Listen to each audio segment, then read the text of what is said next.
বন্ধুরা, একজন ব্যক্তির নিজের জমিতে কাজ করানোর জন্য কয়েকজন মহিলা শ্রমিকের প্রয়োজন হয়। তাই সে রাজস্ব চৌরাহায় যায়, যেখানে সকাল সকাল অনেক শ্রমিক দাঁড়িয়ে থাকে মজুরির খোঁজে। সেখানে গিয়ে তার চোখ পড়ে একজন মহিলা শ্রমিকের ওপর, যার বয়স হবে ২৪ বা ২৫ বছর।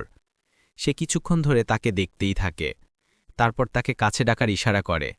সে এলে সে বলে যে, আমার কাছে কাজ আছে, তুমি কি মজুরিতে যাবে? সেই মেয়ে তৎক্ষণাৎ হ্যাঁ বলে দেয়। তার ৪-৫ জন শ্রমিকের দরকার ছিল, তাই সে আর ৩-৪ জন মহিলা শ্রমিক খুঁজে তাদের নিয়ে যাওয়ার জন্য তৈরি করে নেয়। এখন সে সব শ্রমিকদের নিয়ে সেখান থেকে যাওয়ার জন্য উদ্যত হয়। কিন্তু ঠিক তখনই সেই যুবতী মহিলা সম্পর্কে এমন কিছু জানতে পারে যে সে তাকে নিয়ে যাওয়া থেকে অস্বীকার করে দেয় এবং বাকি মহিলা শ্রমিকদের নিয়েই চলে যায়। সেই মেয়ে সেখানকার চৌরাহায় বসে পড়ে এবং সেই ব্যক্তিকে হতাশ ভরা চোখে দেখতে থাকে এবং তার চোখও ছলছল করে ওঠে। এই গল্পটা উত্তরপ্রদেশের একটা জেলার। সেই ব্যক্তির নাম রবি। রবি সৌদি আরবে বিদেশে থেকে ৩ বছর কাজ করেছে, কিন্তু করোনা মহামারীর পর যখন লকডাউন হয় তখন বিদেশে তার অনেক কষ্ট, সমস্যার সম্মুখীন হতে হয় এবং দেশে ফিরে বিদেশ যাওয়ার মন উঠে যায়। সে ঠিক করে ফেলে যে এখন কখনো বাইরে বিদেশ যাবে না, যা কিছু করার নিজের গ্রাম ঘরে থেকেই করবে। তাই বন্ধুরা, গ্রামে তার ৫ বিঘা জমি ছিল। সে নিজের জমিতে ৩-৪ লাখ যা তার কাছে জমা ছিল তা লাগিয়ে একটা চারা গাছের নার্সারি তৈরি করার সিদ্ধান্ত নেয় এবং ঠিক সেই জন্যই সে রাজস্ব চৌরাহায় শ্রমিক নিতে গিয়েছিল। সেখানে তার চোখ পড়ে এক ২৪ বছরের যুবতী মহিলার ওপর, যার নাম মধু। কিছুক্ষণ সে তাকে দেখতেই থাকে যে কত সুন্দরী মেয়ে। তাকে দেখে মনে হচ্ছিলই না যে এ মজুরি করতে এসেছে, কিন্তু কিছুক্ষণ পর সে বুঝতে পারে যে এ শ্রমিকই। তাই সে তাকে কাছে ডেকে জিজ্ঞেস করে যে, আমার কাছে কাজ আছে, তুমি মজুরি করতে যাবে? সে তৎক্ষণাৎ হ্যাঁ বলে দেয়। তারপর সে আর ৪ জন মহিলা শ্রমিক খোঁজে এবং সবাইকে টেম্পোতে বসিয়ে নেয়। কিন্তু ঠিক তখনই যে মধু ছিল, সে চৌরাহায় যে চবুতরা তৈরি ছিল তার ওপর একটা ৮-৯ মাসের বাচ্চা ঘুমিয়েছিল। মধু তাকে কোলে তুলে নেয় এবং সেও টেম্পোতে বসতে যায়। রবি তাকে বাচ্চাসহ দেখে বলে, আরে এটা কি, এত ছোট বাচ্চা কার? তখন মধু উত্তর দেয় যে, সাহেব, এটা আমারই বাচ্চা। তাই রবি বলে যে, তুমি এত ছোট বাচ্চাকে সঙ্গে নিয়ে কি করে কাজ করবে? এ তো সারাদিন তোমাকে বিরক্ত করবে, কাঁদবে। তুমি সেখানে কাজ করবে না একে সামলাবে? তখন মধু বলে যে, এমন কিছু না, আমার মেয়ে খুব হাসি খুশি থাকে। এই বিরক্ত করে না, আমি একে সঙ্গে নিয়েই কাজ করিনি। এমন না যে আমি এর জন্য কম কাজ করব। আমি ভালো করে কাজ করিনি, আপনি আমাকেও কাজে নিয়ে চলুন। তখন সে বলে, দেখুন, আমি মাপ চাইছি, এমন হয় না। বাচ্চাকে সঙ্গে নিয়ে তুমি কাজ খুঁজতে এসেছ? বস, তুমি থাকো। বন্ধুরা, সে তাকে কাজে নিয়ে যাওয়া থেকে অস্বীকার করে দেয়। তাই সে চৌরাহায় তৈরি চবুতরায় গিয়ে বসে পড়ে। এখন রবির আরেকজন শ্রমিকের দরকার হয়, তাই তার বদলে আরেকজন মহিলা শ্রমিক খুঁজতে থাকে এবং শিগগিরই একজন মহিলা শ্রমিক পেয়ে যায়। তাই রবি সবাইকে টেম্পোতে বসিয়ে সেখান থেকে যাওয়ার জন্য তৈরি হয়। তখন সে একবার ঘুরে আবার মধুর দিকে তাকায়। মধু তার বাচ্চাসহ উদাস হতাশ হয়ে বসেছিল এবং তাকে দেখে স্পষ্ট বোঝা যাচ্ছিল যে তার চোখ অশ্রুতে ভরা। কিন্তু ফিলহাল তো রবি তাদের নিয়ে চলে যায়। রবি মহিলা শ্রমিকদের এই কারণে খুঁজত যে পুরুষদের মজুরি ৪-৫০০ টাকা হতো আর মহিলাদের মজুরি ২৫০ থেকে ৩০০ টাকা হতো। তাই নার্সারির কাজও বেশি কঠিন কাজের না, শুধু ছোট ছোট পলিথিনের থলে ভর্তি মাটি সার মিশিয়ে ভরতে হতো, কারণ সে এই মাত্র শুরু করেছে। তাই সে মহিলাদেরই মজুরিতে রাখা ভালো মনে করে এবং ৪-৫ জন মহিলা শ্রমিক নিয়ে চলে আসে। সারাদিন নার্সারিতে কাজ চলতে থাকে এবং সন্ধ্যায় আবার তাদের সেখানেই নামিয়ে আসে। পরের দিন সে আবার শ্রমিক নিতে আসে। তখন শ্রমিক মহিলারা তাকে চারদিক থেকে ঘিরে ফেলে। মধুও দৌড়ে আসে, কিন্তু যখন দেখে যে এ তো সেই ব্যক্তি যে কালও এসেছিল, তখন সে পিছিয়ে গিয়ে আবার চৌরাহাতেই দাঁড়িয়ে থাকে। কিন্তু আজ রবি তাকে বলে যে, এদিকে এসো, চলো, কোনো কথা নেই, আজ তুমিও চলো। বন্ধুরা, সে মধুকেও সঙ্গে নিয়ে নেয়। তাই মধু খুব খুশি হয়ে যায়। ৩-৪ জন শ্রমিক নিয়ে সে নার্সারিতে পৌঁছে যায় এবং সব মহিলাদের তাদের কাজ বুঝিয়ে দেয়। এবং মধুকে যে কাজ সে একবার বুঝিয়ে দেয়, তারপর আবার বোঝানোর প্রয়োজনই পড়ে না। সে খুব লেগে থেকে ও পরিশ্রমের সঙ্গে পরিচ্ছন্নভাবে সেই কাজ করতে শুরু করে। ১ ঘণ্টায় মহিলারা প্রায় ৫০টা থলে ভরছিল, অথচ মধু ১ ঘণ্টায় প্রায় ৬০টা থলে ভরে দেয়। যা দেখে রবিও মনে মনে ভাবতে থাকে যে বাপরে, সত্যি এ অনেক পরিশ্রমী। আমি তো কাল একে ভুল বুঝে ফেলেছিলাম। এবং বন্ধুরা, যে তার মেয়ে সে তাকে ছায়ায় শুইয়ে লেখে তার কাছে ১-২টো খেলনা রেখে দিয়েছিল। সেখানেই সে আরামে খেলতে থাকে। কিন্তু যখন প্রায় ২ ঘণ্টা পার হয়ে যায়, তখন সেই বাচ্চা হামাগুড়ি দিয়ে মধুর কাছে চলে আসে এবং মাকে ধরে দাঁড়ানোর চেষ্টা করে, কিন্তু গড়িয়ে পড়ে যায়। বাচ্চা কাঁদতে শুরু করে এবং মায়ের কাছে জেদ করে যে তাকে কোলে নিক। কিন্তু বন্ধুরা, রবিও সেখানেই ছিল। সে থলেগুলোতে বীজ রাখছিল। পিছন পিছন সে বাচ্চাকে দেখতে থাকে যে বাচ্চা বিরক্ত হচ্ছে। কিন্তু মধু তার কাজে লেগেছিল। তাকে ভয় করছিল যে কোথাও মালিক বাচ্চার জন্য যদি আমি চুপ করাতে ব্যস্ত হয়ে পড়ি, তাহলে কাল আমাকে কাজে ডাকবে না, কারণ এখানে কাজ দীর্ঘস্থায়ী, আমার ভালো মজুরি হয়ে যাবে। কিন্তু এখনও রবির কাছে বাচ্চার কান্না সহ্য হয় না। তাই সে নিজের কাজ ছেড়ে বাচ্চাকে কোলে তুলে নেয়। বলে, আরে আরে রে, কি হলো? ভাত লেগেছে কি? মামা ব্যস্ত। আর তুমি তো মাটিতে ময়লা হয়ে গেছো। সেই তার ময়লা ঝেড়ে পরিষ্কার করে। তখন মধু তাকে দেখে এবং বলে যে, মালিক, আপনি ওকে নিচে শুইয়ে দিন।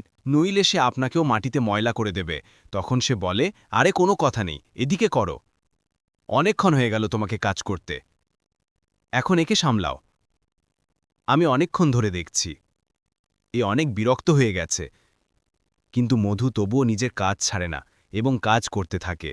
তাই রবি আবার বলে যে, আমি বলছি না কাজ ছাড়ো এবং বাচ্চাকে চুপ করাও। তখন সে উঠে দোপাট্টা দিয়ে হাত মুছে রবির কাছ থেকে বাচ্চাকে কোলে নিয়ে তাকে দুধ খাওয়াতে শুরু করে। ঠিক ততক্ষণে শ্রমিকদের চা খাওয়ার সময় হয়ে যায়। তাই সে গ্রামের একটা দোকানে গিয়ে শ্রমিকদের জন্য নোনতা, বিস্কুট এবং বাড়ি থেকে চা বানিয়ে আনে। তাই সঙ্গে সেই বাচ্চার জন্য ফ্রুটি আর চিপস এবং ২-৩টা সমোসাও নিয়ে আসে। সব শ্রমিক বসে চা নোনতা খাচ্ছিল। তখন রবি মধুকে চিপস আর ফ্রুটি দিতে বলে যে, এটা বাচ্চাকে খাইয়ে দাও। তখন মধু বলে, আরে এ এত সব জিনিস একটিও খাবে না, এর মধ্যে একটা চিপসই খাবে, একটু ফ্রুটি খাবে, বাকি কিছুই খেতে পারবে না। এ তো এখনো ৮-৯ মাসেরই তো। তখন রবি হেসে বলে, এমন কি করে খাবে না বন্ধুরা? রবি তার কাজ দেখে অনেক খুশি ছিল, কারণ সব মহিলারা ধীরে ধীরে কাজ করত এবং একে অপরের সঙ্গে গল্পে মশগুল থাকত। কিন্তু মধু যখন একটা কাজ শুরু করত, তখন তা শেষ না করে দম নিত না। তাই রবি এসব দেখে খুব খুশি হয়েছিল যে এ সবার চেয়ে বেশি পরিশ্রম করে। তাই সে বলছিল যে, ভালো করে খাবে না কেন? এই দাও, আমাকে দাও। সে সেই বাচ্চাকে কোলে নিয়ে তাকে চিপস খাওয়ায় এবং একটু ফ্রুটি খাওয়ায় এবং তারপর বাচ্চা আর কিছু খেতে অস্বীকার করে, মাথা নাড়তে শুরু করে। তখন মধুকর হাসি পেয়ে যায়। সে বলে, মালিক, আমি তো আগেই বলেছিলাম এ বেশি কিছু খায় না, বস ১-২টো চিপসই খাবে। এখন যে বাকি শ্রমিকরা ছিল তারা নিজেদের কাজে লেগে যায়। তাই রবি যে ৩টে সমস্যা আলাদা এনেছিল সে বাচ্চাকে খাওয়াতে শুরু করে। বলে, লও, সমস্যা তো খাওয়াই। তখন মধু বলে, আরে আরে, এ আপনি কিছুই খেতে পারবেন না। তখন রবি বলে, আচ্ছা, তাহলে তুমি এই সমস্যা খাও। তখন মধু অস্বীকার করে। তাই রবি বলে, আরে আমি এটা বাচ্চার জন্য নয়, তোমার জন্যই এনেছিলাম। আমি জানি তুমি বাচ্চাকে দুধ খাওয়াও। তোমাকে কিছু না কিছু খেতে পান করতে হবে। সে সমস্যা নিয়ে নয়, এবং তার চোখ ভরে আসে এই ভেবে যে চলো, এতটুকু হলেও কেউ আমার খেয়াল করছে। এখন সবাই কাজে লেগে পড়ে, সন্ধ্যা পর্যন্ত কাজ করতে থাকে। মধু সবচেয়ে বেশি কাজ করেছিল, যদিও মাঝে মাঝে বাচ্চা তাকে অনেক বিরক্ত করেছে। কিন্তু এটা কোনো মানে রাখে না, কারণ তারপরেও মধু সবচেয়ে বেশি কাজ শেষ করেছিল। সন্ধ্যায় সব শ্রমিক একত্রিত হয়। তখন রবি তাদের বলে, দেখো, একটা কাজ করো, আমি এখন প্রতিদিন তোমাদের ডাকতে যাব না। তোমরা নিজেরাই সকালে এখানে কাজে চলে আসবে এবং নিজেদের মজুরি পুরো করে চলে যাবে। এখন তাদেরও প্রতিদিনের কাজ জুটে গিয়েছিল। এমনি করে বন্ধুরা কাজ করতে করতে প্রায় ১ মাস কেটে যায়। নার্সারিতে অনেক কাজ হয়ে গিয়েছিল। এর মধ্যে রবি কিছু খেলনা সেই বাচ্চাকে এনে দিয়েছে। রবি সেই বাচ্চার এমন খেয়াল রাখত যেন সে তারই মেয়ে। তাকে অনেক ভালোবেসে খাওয়াতো, দুলার দিত। মধু তো কারো সঙ্গে কোনো কথাবার্তা করত না, কিন্তু রবিকে দেখা যাক, সে তাদের মালিক ছিল। রবির বয়সও 25-26 বছরের। সেই নিজের টাকা লাগিয়ে নার্সারি তৈরি করছিল, তাই সে যদি মধুর সঙ্গে কিছু কথাবার্তা জিজ্ঞেস করত বা তার সঙ্গে কথা বলার চেষ্টা করত, তাহলে মধু তার সঙ্গে নির্দ্বিধায় কথা বলত। কথা বলতে বলতেই রবি জানতে পারে যে মধু নিজের মায়ের বাড়িতে তার বুড়ি মায়ের সঙ্গে থাকে। মায়ের বাদে তার আর কেউ নেই। যেখানে তার বিয়ে হয়েছিল, তার স্বামী নেশাখোর এবং তার শ্বশুরবাড়ির লোকেরাও তার কোনো সাহায্য করে না। মধু এক গরিব পরিবারের ছিল, তাই দ্বারা তাকে মারধর করত বা বলা যায় তার সঙ্গে খারাপ ব্যবহার করত। তাই সেই কারণে সে নিজের শ্বশুরবাড়ি ছেড়ে মায়ের বাড়িতে ফিরে আসে। তখন তার মেয়ে মাত্র 2 মাসের ছিল এবং সে 6 মাস মায়ের বাড়িতে ছিল। যখন সেই মেয়েকে সঙ্গে নিয়ে কাজ খুঁজতে যায়, তখন অধিকাংশ লোক তাকে কাজে রাখতে অস্বীকার করত। তাকে মাসে মাত্র 8-10 দিনই কাজ জুটত, যা থেকে সে 2500 টাকা রোজগার করত এবং এই টাকা দিয়েই সে নিজের ও মেয়ের সঙ্গে মায়ের কোনো মতে গুজরান চালাচ্ছিল। রবি তার সম্পর্কে জানার পর তাকে ভালোবাসতে শুরু করে। সে ভাবত যে কাস এমন জীবনসঙ্গিনী আমার হতো, তাহলে পা থেকে পা মিলিয়ে আমার সঙ্গে চলত। কত বুদ্ধিমতী আর চৌখস মেহনতি মেয়ে। বাকি শ্রমিকরাও এর চেয়ে বেশি বয়সের, তবুও এ অনেক বেশি কাজ করে। বন্ধুরা এমনি করে দিন কাটছিল। তাই রবি একদিন মধুর কাছে গিয়ে ক্যারিতে বসে এবং বলে যে তুমি অনেক সুন্দরী, কিন্তু মধু তার কথা উপেক্ষা করে এবং সে আবার বলে যে আমি তোমার সঙ্গে কিছু বলছি, যে তুমি অনেক সুন্দরী এবং মেহনতি। যতটা বেশি সুন্দরী ততটাই সুন্দর করে কাজ করো। তখন মধু এখন কি করে চুপ থাকবে? সে তার কথা কতদূর এড়িয়ে চড়বে? সে বলে, আরে বস, এখানেই থামিয়ে দিন। আপনার আমার সৌন্দর্য দিয়ে কি করবেন? আপনার তো আর আমার কাজের সঙ্গে মতলব থাকা উচিত, না যে আমার সৌন্দর্যের সঙ্গে। তখন সে তবুও বলে, এমন কোনো কথা নেই, তুমি সত্যি অনেক সুন্দরী। এখন আজ সারাদিন তার সামনে পেছনে ঘুরে বেড়ায় এবং কথায় কথায় তার অনেক প্রশংসা করছিল, যাতে এ আমার সঙ্গেই কিছু কথা বলে। কিন্তু মধু তার কোনো কথারই সোজা উত্তর দেয় না। মাঝে মাঝে 1-2 কথা বলে দিত। এখন সন্ধ্যার সময় সবাই নিজেদের বাড়ি ফিরতে শুরু করে। তাই রবি আরেকবার মধুকে বলে যে তুমি আমার কোনো কথা মনে করো না, কিন্তু আমার শ্রমিকদের মধ্যে তুমি আমার সবচেয়ে ভালো লাগো। সে তো অন্য কিছু বলতে চাইছিল, কিন্তু কথা ঘুরিয়ে মধুকে বলছিল। তারপর মধুও নিজের বাড়ি চলে যায়। পরের দিন মধু যখন আসে, তখন সে নতুন শাড়ি পরে এসেছে। চুলে সাজগোজ করা ছিল, গজরাও পরা ছিল এবং নিজের মেয়েকেও নতুন জামা পরিয়েছে। তাই রবি তাকে দেখে অনেক খুশি হয়ে যায়। মনে মনে ভাবে যে শুধু কাল যে আমি এর প্রশংসা করেছিলাম, তাই আজ এ আমার সামনে আরও বেশি সেজেগুজে এসেছে। হয়তো এর মনেও আমার জন্য কিছু না কিছু ফিলিংস আছে। তাই সে মধুর কাছে গিয়ে বলে, আরে বাহ, আজ তো তুমি অনেক সুন্দরী লাগছ।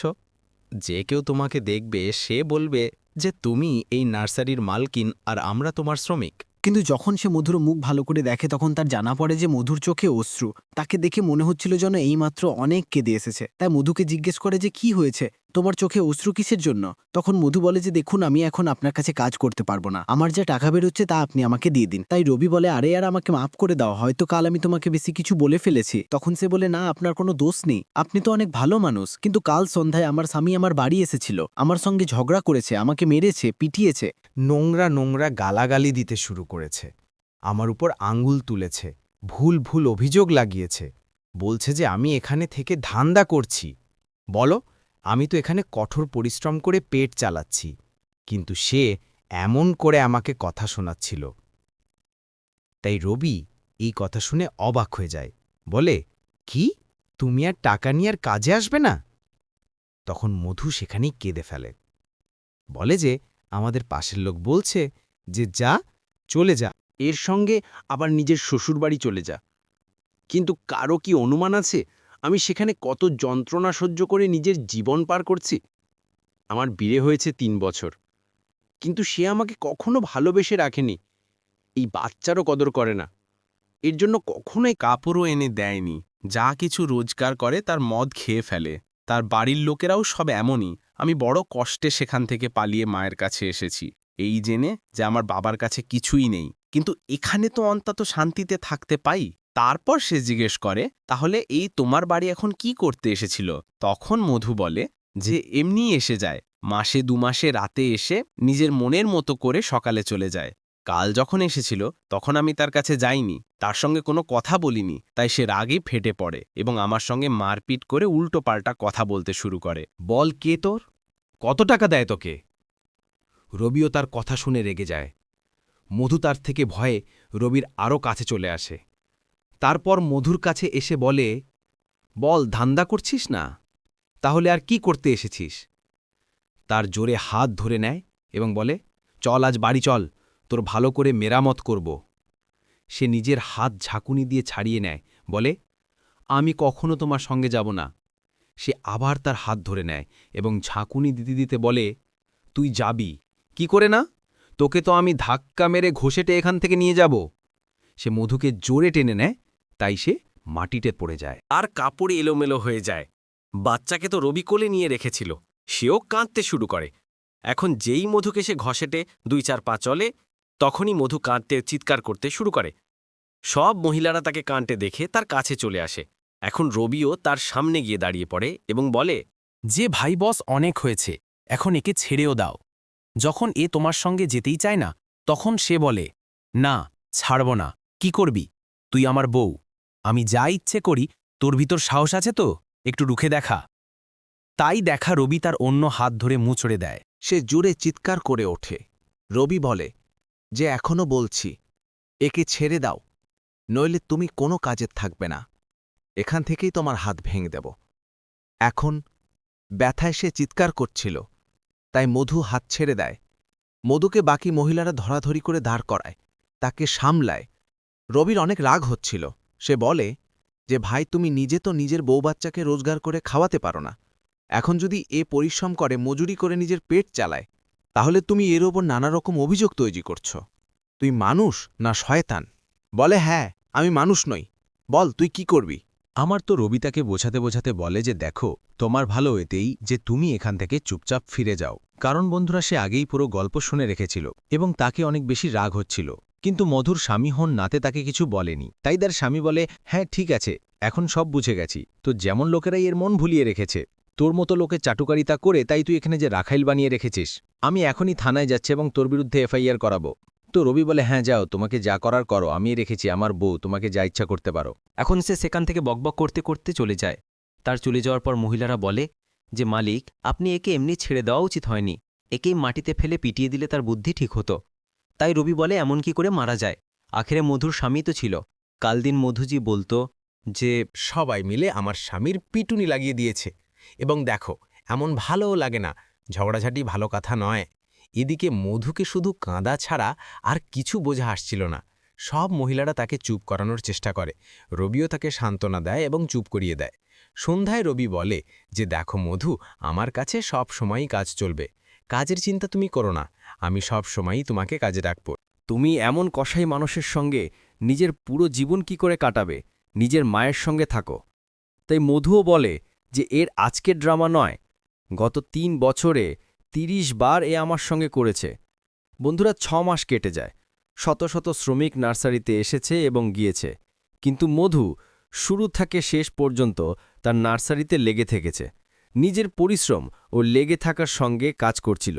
তার বাচ্চাও এখন 1.5 বছরের হয়ে গিয়েছে। সে একটু একটু হাঁটতে শুরু করেছে, কথাবার্তা বুঝতে শুরু করেছে, তাই সে তাকে কম বিরক্ত করত। এখন বন্ধুরা, গাছ, ফল, ফুল এনে বিক্রির জন্য তৈরি হয়ে যায়। একদিন রবি প্রায় 15,000 টাকার গাছ বিক্রি করে ফেলে। রবি অনেক খুশি হয়। মধু অনেক খুশি ছিল। তাদের চারপাশে সবুজ ফুলের গামলা মহক ছিল। রবি 15,000 টাকা থেকে 3,000 টাকা বের করে মধুর হাতে রেখে তার হাত নিজের হাতে ধরে নেয় এবং বলে যে নার্সারি আমি আজ সাফল্য করতে পেরেছি, এসব তোমার পরিশ্রম ও লেগে থাকার ফল। এতে তোমারও অনেক বড় অবদান ছিল। যদি তুমি না থাকতে, তাহলে আজ আমি হয়তো এই নার্সারিকে এত সাফল্য করতে পারতাম না। বন্ধুরা, সে তার হাত ধরেছিল, বলে যে, এই ফুলের মতো তুমি অনেক সুন্দরী। এবং আজ একটা খুব জরুরি কথা আমি তোমার কাছে বলতে চাই যে আমি তোমার ছাড়া এখন বাঁচতে পারবো না। আমি তোমাকে অনেক বেশি ভালোবাসি। বন্ধুরা তাকে হালকা করে নিজের দিকে টানে, তাই মধুও তার বুকে জড়িয়ে ধরে। কিন্তু সে বলে, আপনি আমাকে ভালোবাসেন? এই আমার সৌভাগ্য, কিন্তু এসবের কি লাভ? কাল দিন আপনার বিয়ে হয়ে যাবে। তাহলে আমি একজন শ্রমিক, তাই আমাকে একজন শ্রমিকের মতোই থাকতে দিন। এর চেয়ে বেশি কিছু করবেন না। সে তার থেকে নিজের হাত ছাড়িয়ে পিছিয়ে যেতে থাকে। তাই রবি তাকে আটকে বলে যে, ইয়ারে কেমন কথা বলছো তুমি? যখন আমি তোমাকে ভালোবাসি তাহলে বিয়ে আর কারো সঙ্গে কেন বলব? বিয়েও তো তোমার সঙ্গেই করব, এই কথা আমি আগেই ভেবে রেখেছিলাম। এখন এই কথা শুনে মধু আবার তাকে ভালোবেসে জড়িয়ে ধরে এবং ফোপাতে ফোপাতে কাঁদতে শুরু করে এবং কাঁদতে কাঁদতে বলে, আপনি যে কথা বলছেন আমার বিশ্বাসই হচ্ছে না, মনে হচ্ছে যেন কোনো সুন্দর স্বপ্ন দেখছি। তাই রবি বলে, যেভাবে তুমি আমার গলায় জড়িয়ে পড়েছ, আমারও বিশ্বাস হচ্ছে না যে তুমি আমাকে এতটা ভালো।